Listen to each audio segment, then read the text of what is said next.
Tu avances jour après jour, mais quelque chose cloche. Cette impression tenace que malgré tous tes efforts, malgré toutes ces cases cochées sur ta liste, quelque chose manque. Tu as des objectifs, oui, tu fais ce qu'il faut certainement, mais au fond tu ne sais même plus pourquoi. Les jours passent et parfois dans le silence de la nuit, cette question te hante. Est-ce vraiment ma vie que je suis en train de vivre? Ce sentiment de vide, il se manifeste dans les moments les plus inattendus. Peut-être quand tu reçois une promotion tant attendue et que la joie s'évapore plus vite que prévu, ou quand tu atteins enfin cet objectif que tu poursuivais depuis des mois et que la satisfaction ressemble étrangement à du vide. Cette incertitude qui grandit, cette impression de tourner en rond, tu vas avancer, mais vers quoi exactement? Cette tempête intérieure que tu traverses, elle n'est pas unique. Elle n'est pas non plus un signe de faiblesse. Elle est le signe de quelque chose de plus grand. Comment je le sais? Parce que c'est exactement cette tempête que Thorfinn a traversée avant de comprendre une vérité qui a changé sa vie. Et cette vérité, elle pourrait bien changer la tienne aussi. Imagine une époque où la force définissait le destin des hommes. Une époque où l'acier et des épées écrivaient l'histoire. C'est dans ce monde brutal qu'un jeune garçon a vu son père tomber sous les coups d'un guerrier nommé Askeladd. Thorfinn n'était qu'un enfant quand la vengeance est devenue sa boussole. Chaque battement de son cœur résonnait au rythme d'un seul mot, vengeance. Chaque respiration nourrissait cette flamme dévorante. Jour après jour, il s'entraînait jusqu'à ce que ses mains saignent. Nuit après nuit, il revoyait la scène de la mort de son père. La vengeance n'était pas simplement un objectif, c'était devenu son identité même. Il se battait, il survivait, il tuait, sans jamais se poser la question. Combien d'entre nous font la même chose aujourd'hui? Non pas avec des épées, mais avec nos objectifs, nos ambitions. Nous poursuivons des buts sans nous demander pourquoi. Nous gravissons des échelles sans savoir où mène l'échelle. Cette vision que Thorfinn avait de sa vie, cette certitude d'être sur le bon chemin, c'était une illusion, comme un mirage dans le désert. Elle semblait si réelle, si tangible. Il pensait que c'était son chemin, mais en réalité, il avançait dans le brouillard. Chaque pas le menait plus profond dans l'obscurité de son âme. Il se battait sans jamais se demander pourquoi. Parce que parfois, c'est la question la plus terrifiante qu'on puisse se poser. Pourquoi cette confusion? Cette question mérite qu'on s'y arrête un instant. Imagine un navire en pleine mer, sans boussole, sans étoile pour le guider. Les voiles sont pleines, le vent souffle fort, mais dans quelle direction va-t-il? C'est exactement ce qui se passe quand tu navigues dans ta vie sans vision claire. Tu dérives, même si tu avances vite. Une vision, ce mot est souvent mal compris. Laisse-moi t'expliquer ce qu'elle n'est pas d'abord. Ce n'est pas un objectif smart bien formulé. Ce n'est pas un plan de carrière sur 5 ans. Ce n'est pas une liste de choses à accomplir. Non, une vision est quelque chose de bien plus profond. Pense à l'étoile polaire. Pendant des millénaires, elle a guidé les voyageurs. Ils ne cherchaient pas à l'atteindre. C'était impossible. Mais elle leur donnait une direction constante, immuable. Ta vision est cette étoile polaire. Chacun a ses propres principes fondamentaux, comme des piliers qui soutiennent le temple de notre existence. Pour certains, c'est la liberté, pas simplement l'absence de contraintes,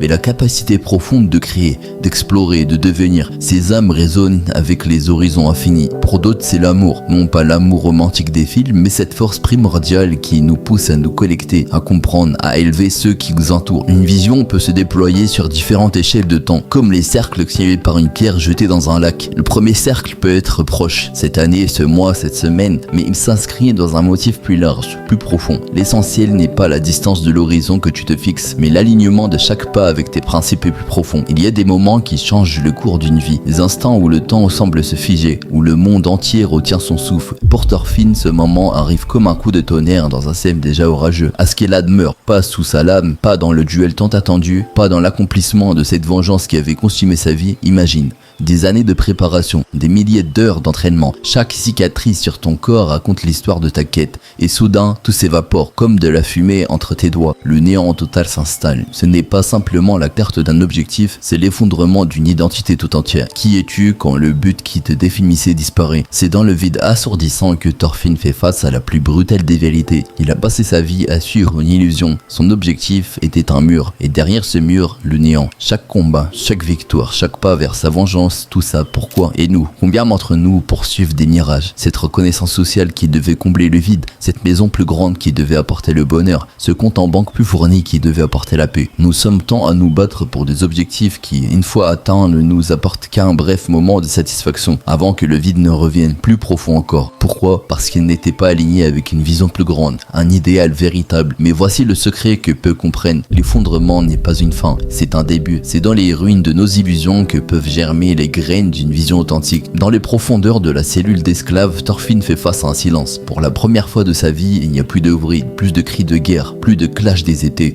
plus de voix de la vengeance. Dans ce silence assourdissant, une nouvelle voix émerge. Il comprend alors une chose essentielle. Il ne veut plus être un guerrier sans but. Cette réalisation n'est plus une simple pensée. C'est une révélation qui secoue les fondements même de son être. C'est là qu'il découvre Vinland, non pas comme un simple lieu géographique, mais comme un idéal. Une terre où la paix n'est pas une exception, mais une règle. Un endroit où les épées peuvent rouiller et où les champs de bataille deviennent des champs de blé. Le guerrier qui ne savait que détruire apprend à créer. Les mains qui ne connaissent que la garde d'une épée découvrent la douceur de la terre. Le regard qui ne cherchait que des ennemis apprend à voir des alliés potentiels. Une vision sans action est comme un arc sans flèche. Magnifique peut-être, mais inutile. Mais attention, toutes les actions ne se valent pas. Il y a une différence cruciale entre l'agitation et le mouvement vers un but. Imagine un fleuve qui coule vers l'océan. Il ne force pas son chemin, il suit la pente naturelle. Il contourne les obstacles plutôt que de les fracasser. C'est là l'action efficace, celle qui s'aligne naturellement avec ta vision. Si ton idéal est la liberté, l'action inefficace serait de se battre constamment contre les chaînes. Et l'action efficace serait d'identifier méthodiquement chaque lien qui te retient. Commence par les dettes qui t'enchaînent, simplifie ta vie pour réduire tes besoins, construis des sources de revenus passifs. Regarde comment Thorfinn applique ce principe. Il ne se contente pas de rêver de paix, il la construit pierre par pierre. Il abandonne l'épée pour la charrue, il apprend l'agriculture plutôt que la guerre, il construit des ponts là où d'autres creusent des fossés. Et il transforme d'anciens ennemis en alliés. Si tu te sens perdu aujourd'hui, comprends que c'est peut-être le meilleur moment de ta vie. Cette confusion que tu ressens, c'est le terreau fertile où peut germer ta vision. Cette tempête intérieure n'est pas ton ennemi, c'est ton allié. Elle te pousse à chercher plus loin, à creuser plus profond et à voir plus clair. Alors maintenant, prends l'instant, pas demain, maintenant. Pose-toi ces questions essentielles. Quels sont tes principes fondamentaux? Qu'est-ce qui te fait vibrer? Quel monde veux-tu construire? Ta vision peut commencer modestement, comme une graine qui contient en elle tout le potentiel d'un arbre majestueux. Elle grandira avec le temps, avec l'attention que tu lui apportes, avec l'action constante dans sa direction. Et maintenant, c'est à ton tour. Quelle est ta vision?